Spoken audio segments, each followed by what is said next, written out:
Okay, guys, I am back to do another video, and I'm definitely going to step on people's toes with this. But I'm going to say some things that need to be said, man.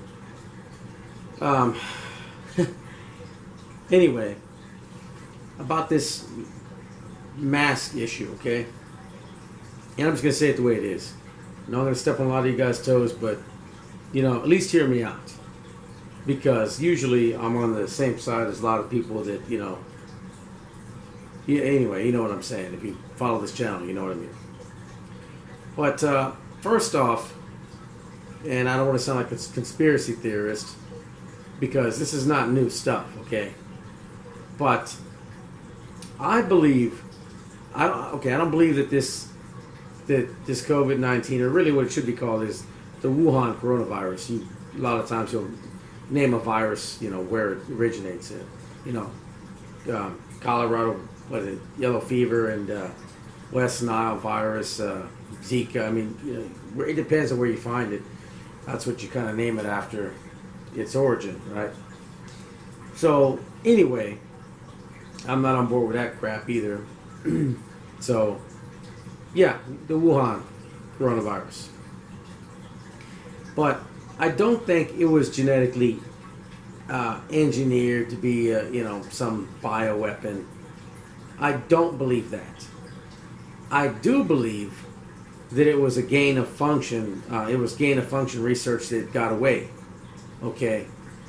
So gain of function work is not new, right? There's been some controversial work on H5N1.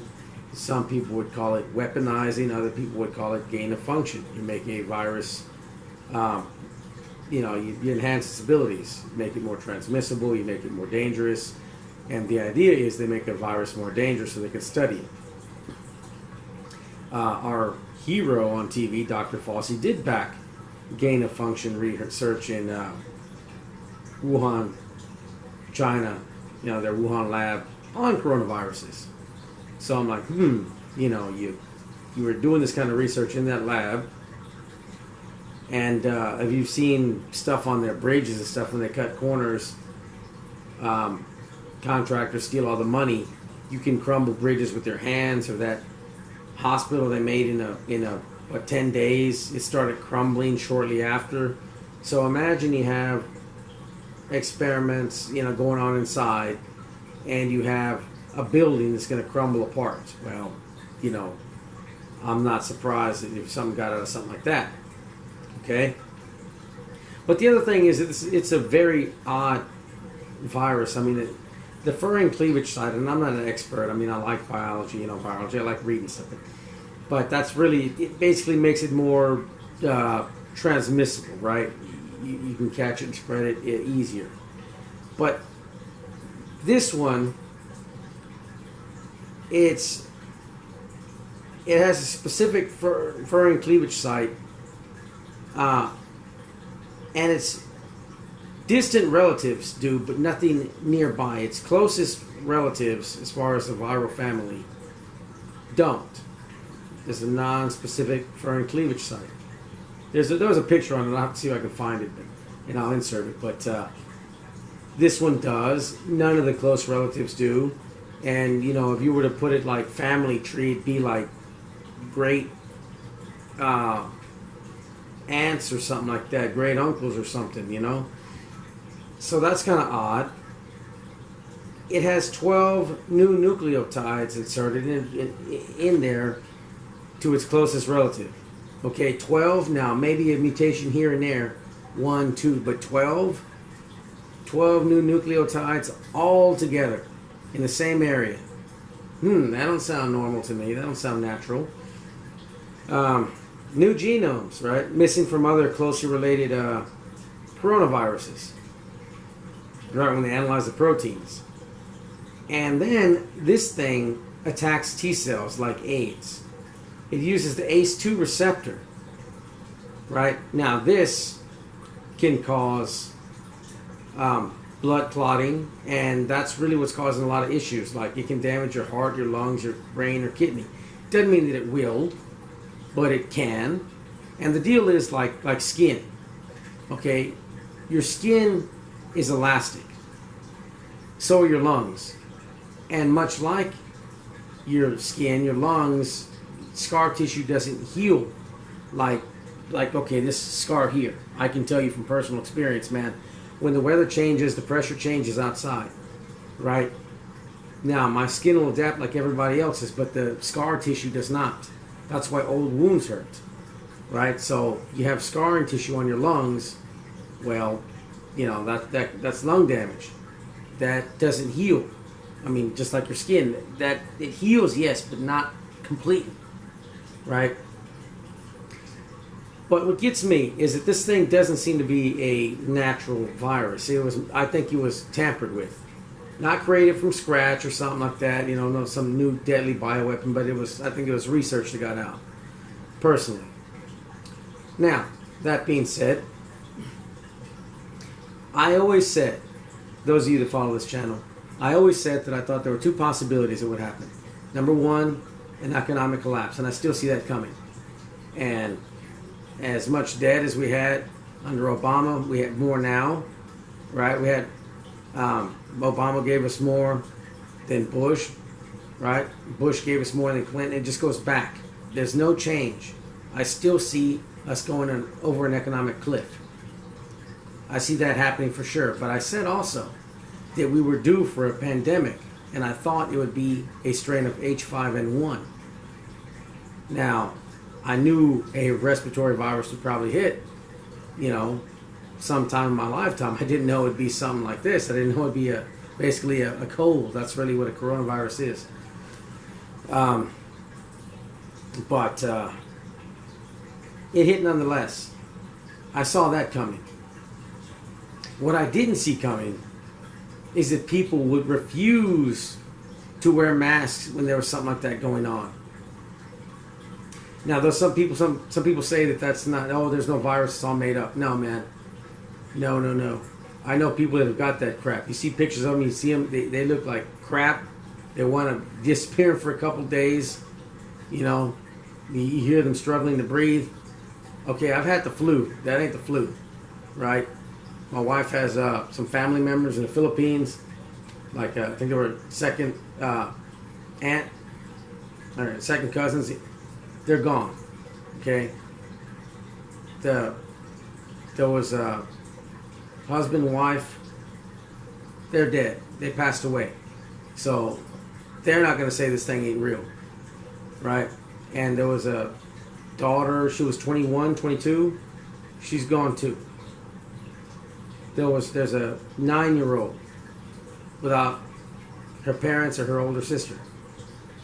They don't think this thing is made up. Okay, so I do think there was something out there.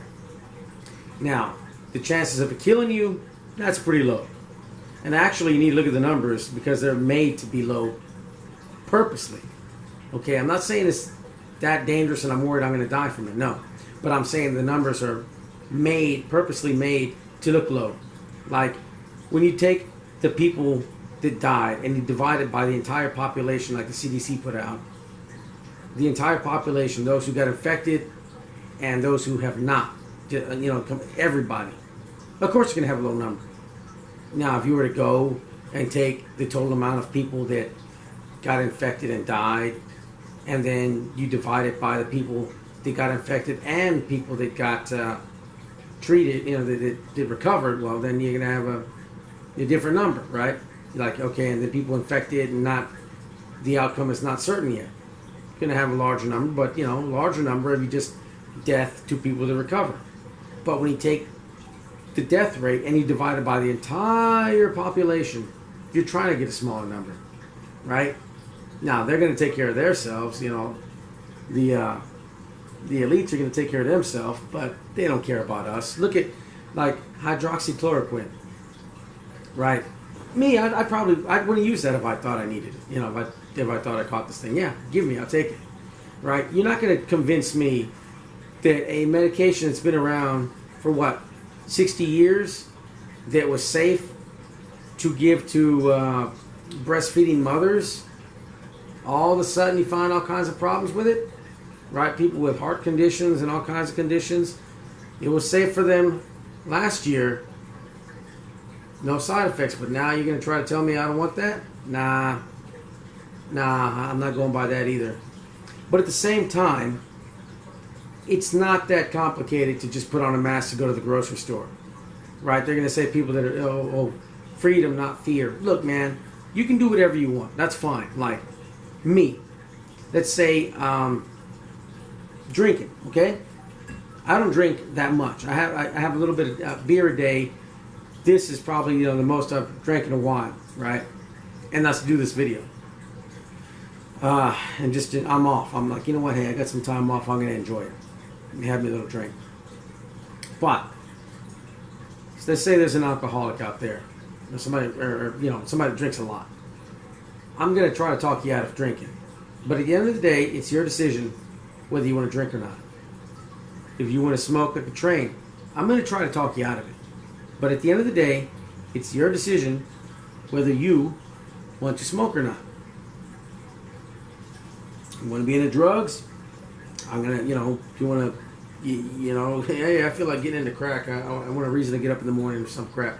Look, man, hey, that's not a good idea. I'd recommend against it. I'm gonna try to talk you out of it. But at the end of the day, I can't tell you what to do. Right? Hey, there's some cheap, some cheap loose girl out there. I want to get hold of that. I don't feel like wearing. Well, look, man. Hey, you should probably look around a little bit more, or at least cover up. Oh no. Well, at the end of the day, it's your decision. You catch something, that's your thing. But this, wearing a mask, I see like drinking and driving. You have every right to drink. What I don't see you having the right doing is drinking, getting behind the wheel, and endangering other people. Wearing a mask is not to protect you. It's more about protecting others. If you're sick, you're sick. But if you're going to breathe out droplets, somebody else can breathe in. You're protecting them. You're not protecting yourself. See, a seatbelt, it's not really like comparing it to seatbelt. Seatbelt protects you. A mask protects others, right? So, me, I'll put a mask on and go in the store and get what I need, take it off, go home. It's not that complicated, okay? And I'm not going to argue about, oh, man, you know what I mean? I'm not going to die from this. I'm not scared of it. No, it doesn't matter if you're scared of it or not. Thing is, it's just like drinking and driving. You can get somebody else killed. You have a right to play with your own life if you want. I'm going to try to talk you out of it. But at the end of the day, it's your choice. But you don't have the right to play with other people's lives. Okay? That's something different. I'm as libertarian as they come. So I believe you have the right to do whatever you want. But you can't put other people at risk. Can't endanger other people. Right? That's the same as getting behind the wheel drunk. You're not doing it to protect you. You're doing it to protect other people. And it's kind of funny. Speaking of which, on our side, man, there'll be some people out there. I mean, not many, but there'll be some people that try to tell me, oh man, what is it, Agenda 21? They're trying to depopulate people. And then when there's something that looks like it could be genetically modified, they're gonna be like, I'm not wearing no mask. Freedom, not fear. Like, wait, aren't you the one that's supposed to be wearing this thing and more than anybody else? I really don't understand it, man. I really don't. It's not a complicated thing. And getting other people killed because I know it's not constitutional to order somebody to wear a mask. I get it. Okay? But at the same time, I don't believe you have a right to play with other people's lives. Especially over something simple. Like hey man, we believe in property rights. You got a store that puts that on there. Where the hell's the outcry for no shirt, no shoes, no service? Take that sign off. You can't do that. That's okay. You can be like, you know what? That establishment wants to make sure you wear a shirt and shoes. Okay, it's their place. They can do what they want. But, oh, no, you can't tell me to wear a mask. Which one is it, guys? I'm consistent. I'm consistent. My beliefs are consistent. I don't make exceptions. That's the way it is. Right? And, you know, maybe they can't put a law to make you do it. But if stores want to say, hey, look, you need to wear a mask, come in here. You want to go in that establishment, you wear a mask. If you want to come in my house, you know, I'm not going to let somebody come put their shoes up on the table and stuff like that. Like, hey, man, no. This is my house. I make the rules. My establishment. So I just don't see the, you know, what the fuss is. Number one, from a property rights, you know, on the right, hey, man, we're supposed to believe in property rights and rule law. Hey, look, that's his establishment. He can do what he wants, you know. For the most part, I mean, you know, of course, there's some exceptions, but, you know, for the most part, hey, something like that you should be able to do, right? You want people to require, you know, okay, you got to wear purple shoes to come in my store. Well, you're going to lose a lot of customers, but you should have the right to make that stupid decision if you want to. But anyway, I just don't see this, man. I never thought that, and those people that say it ain't real, go volunteer at the hospital then. There's no virus. You don't even need a mask. Just go in there and help them out. Sweep the floor or something like that. There's no virus. Don't waste that medical supplies. Go help out. And go see that crap. Because I've seen some people, man, they look pale and bluish. They look pretty rough. That ain't the flu. Okay, I've had the flu, you know, a couple times in my life, and that ain't the flu. I don't want no part of that. No, thank you. But anyway, my point is, wearing a mask, it ain't about fear. It's about protecting other people. And nobody should have to tell you to do that. It should be common courtesy, human decency, not to risk other people. Shouldn't be so much of a fight over it. You're not wearing this thing all day. You go into the store, you're picking something up, right? If you got to do it at work, well, I mean, that's the requirement. That's the requirement. I don't know. But, you know, my point is for people that, you know, there's one guy that got shot because somebody refused to wear a mask. One guy's dead. He's just doing his job. He's dead now. You know, what if he has kids that grew up without a father? And then the other guy goes to jail? He ain't coming out. So if he has kids, they grew up without a father over a stupid mask, put the damn thing on, go in there, spend your 20, 30 minutes, get what you need, get the hell out of there, take off the mask. But don't fight over it. Don't raise such a fuss over it. Don't get people killed because you're being stubborn. Again, I think people got the right to do what they want. You know, you want to do something stupid with your hazardous for your health, I mean, I'm going to try to talk you out of it, but it's your right. But you don't have the right to risk other people. Anyway, that's it for me. And one more thing, actually. These people that I see going in stores, you know, older folks, they have a mask on and the kids don't. I don't understand that, man. Kids get it. They don't get it as easily. It may not have any symptoms for them.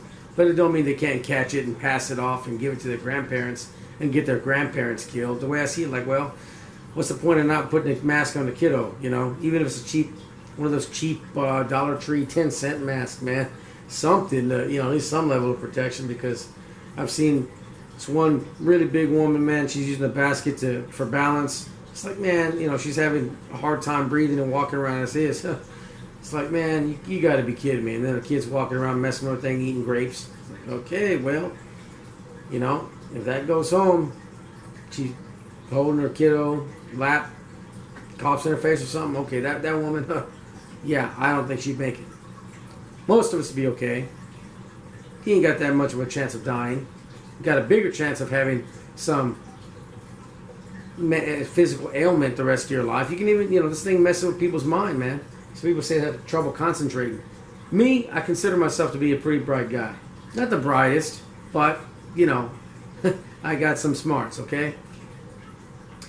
And, my boss is even the head up. I work for a pretty big company, and I'm like, man, we're going through something right now, and they don't like that I can read. But I got them pretty good. And, anyway, point is, it's not that complicated. I just didn't think that there would be such a push not to protect herself, or the population fighting not to protect themselves during the next pandemic. Because, like I said, you watch them older videos, you know, why I became a prepper. Man, I talk about this. I've always said what I thought would happen. But I just didn't expect this. I did not. It's like, what the heck, man? There's no way I could have foreseen that. So anyway, I'll get into it. I'll make some more videos that'll step on people's toes. But it'll be what I really think, and, you know, trying to think about things, you know. And like I said, if you think there's no virus, go volunteer at the hospital. You don't need a mask. Don't waste any medical supplies. Go help them out. Stay there. Help them out. There's nothing there anyway, right? Don't waste the medical supplies. All right. I'm out. Y'all have a good one. Think about it, man.